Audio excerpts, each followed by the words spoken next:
Greetings. Now listen, a lot of you have been asking me for some updated controller settings. I have made a few tweaks here and there to some of the settings that I have been using ever since Season 2 launched. Mainly because Ashika Island is a lot faster paced, kind of similar to Rebirth and Fortune's Keep. So from there, making sure you get as little input delay as possible, faster ADS speed, whatever you can do to manipulate your style of play is always going to be an advantage. So without further ado, we're just going to jump into it. It's going to be kind of like an unedited, just we're going to go through each setting here and just, this is my recommendation. Obviously you can tweak things to your liking, but obviously I'm playing a controller. I play with the default layout. I do have a scuff with back paddles. The left trigger or the left paddle is for jumping, the right is for I think it's dolphin diving, ADSing. I don't really know what it is. Control rotation, I keep it up. Vibration, I leave off. It's up to you personally. So horizontal and vertical stick sensitivity, I play on 6.6. But if I were you, I would start here and then I would adjust to try 7.7 and then try 5.5 and then see kind of where you think is the best for you. But I personally can't play above anything higher than 7. That's just not for me. ADS multiplier, this is one that I've been very kind of finicky with because of another setting that we'll get into later. I've had to make a lot of modifications to this, and right now where I'm at, I think 0.55 is the best for me, and that does seem generally low considering that 1 is the default.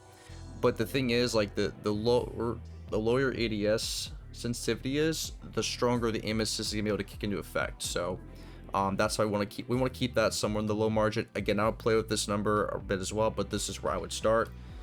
Sensitivity multiplier, I mean, this is just for vehicles, doesn't really matter honestly. Vertical aim axis, I leave that all the same. ADS type behavior, I keep that on hold.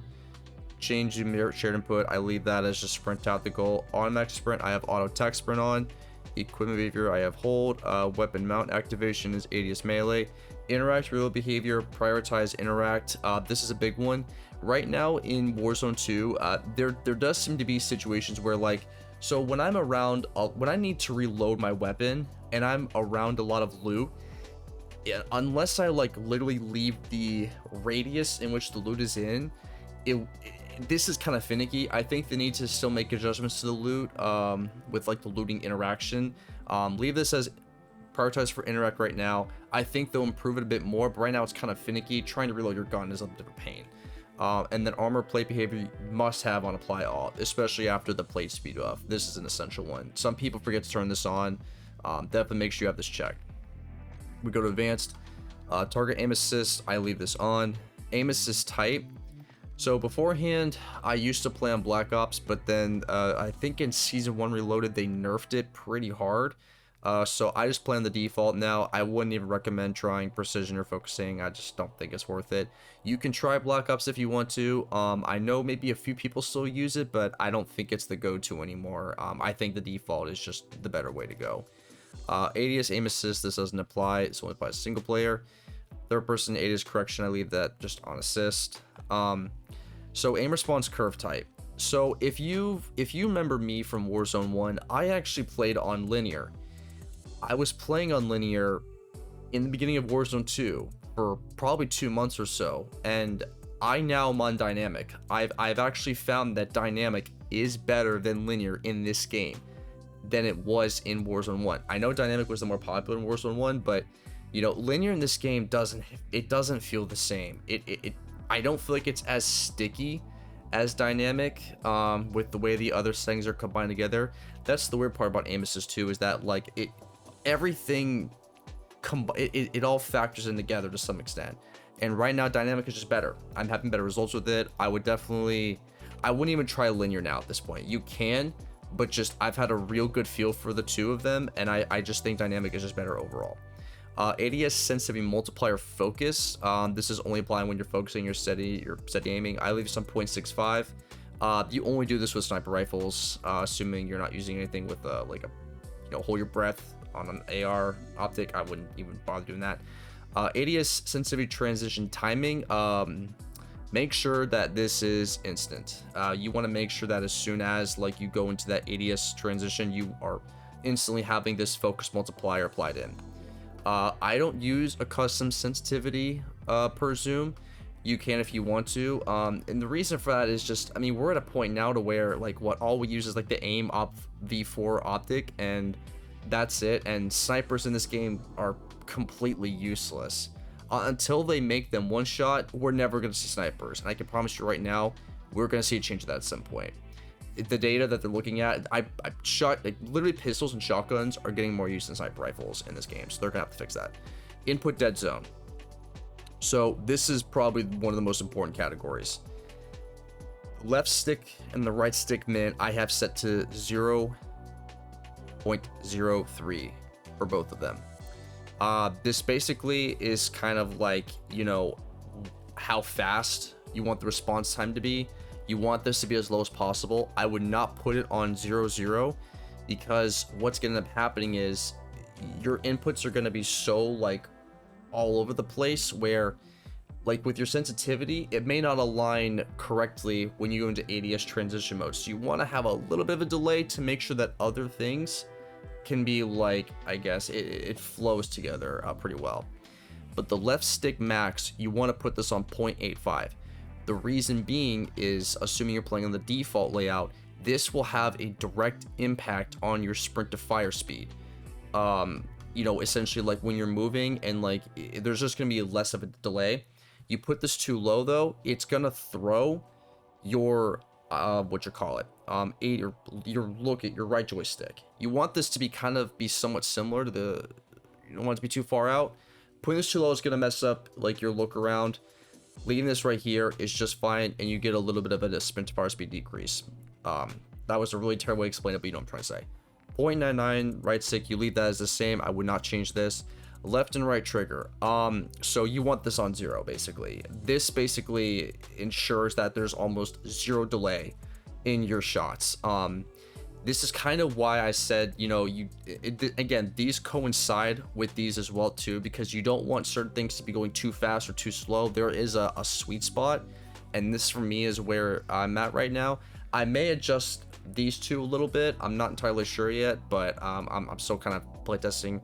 If you're getting stick drift, I would definitely put the stick mins a little higher to like 0.05. I'd say if you're having some stick drift issues there. This is my recommendation.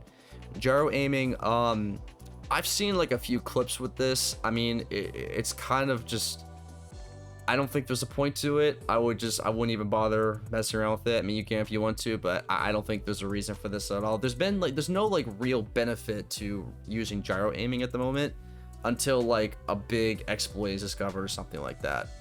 One thing I would change though, that I did see someone make a comment about this, is if the FOV sensitivity scaling is turned on for this. For me I think it was this setting. Turn that off. If it's on for some reason, just disable it. Someone had a theory that this could have been affected if you're playing like 120 FOV and this was enabled. It may have been causing an impact with your aim assist type. I don't know, something strange. Just leave it off if it's on for you for some reason. You could leave this all off the same. This is fine. Flick stick activation, this is all gyro stuff, doesn't matter. Auto move forward, I have that turned off. Single tactical sprint behavior, single tap sprint.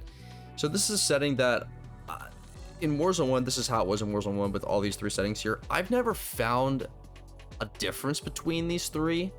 I mean, I tried figuring this out for months in Warzone 1, just seeing like what was the most beneficial for like faster movement. I mean, in this game, it really like, you want every little possible like boost, you know, that's out there, but it's too hard to tell like what's relevant for this. It depends how you play too. So I would just leave on single tap sprint. Grounded mantle, I would definitely leave this off. I don't think this is necessary to have on, because I've gotten, this was, for me, this was annoying to have on. I would just leave this turned off.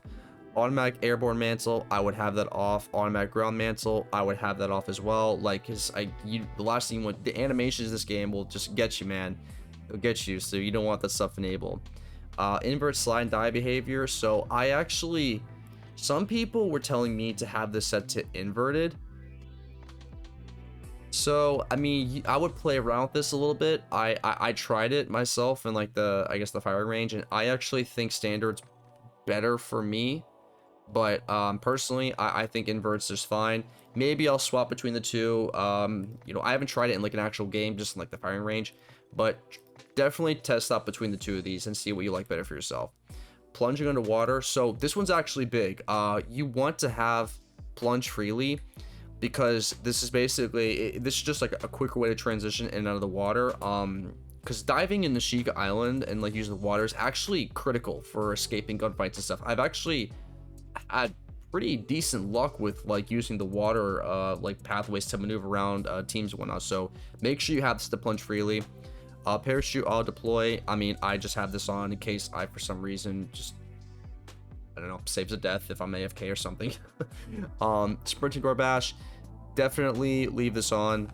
Ledge hang mantle behavior. I would definitely, again, this is one that I've never like, I don't know, this is even a setting to be honest with you. I would just leave this as mantle only. Maybe you can try like using movement based. Pressing the mantle button while hanging on edge will climb up. You know, I actually think that you probably want to use movement based. I'm gonna try this out. I actually have never really messed with this thing before, but this is one that kind of like similar to the inverted slide and die behavior. I would test this around. I'm gonna test this for myself. It doesn't really matter. It's just all for like, you know, climbing up the ledges and whatnot. So we'll try movement based later, see if you like it. ADS stick swap, I have this turned off. Backpack alternate control, I have this off as well. I don't think there's a reason to have that on. I mean, if you want to have it, you know, they'll just use the movement stick to navigate. I mean, I don't think that's gonna throw me off personally. Weapon mount movement exit, I would definitely leave that on. Weapon mount exit delay short, this one's big. Make sure that you have this on short, because if you are mounting there, for some reason there's an option to have a delay with like when you're actually leaving the animation for it. Have this on short for sure. Depleting ammo switch, definitely have that on, just because if you're out of ammo, you're out of ammo. Quick C4 detonation, so I've messed with this a little bit. I don't like, I will leave this off. You know, C4s are not really used much, just leave that off personally. Vehicle camera center, short delay, definitely have this on short delay. Camera initial position free look, definitely have that in free look. You don't want behind vehicle. Scoreboard map behavior is set to toggle. Ping wheel delay is short. Double tap. Danger ping delay is short. And the wheel menu behavior is set to hold.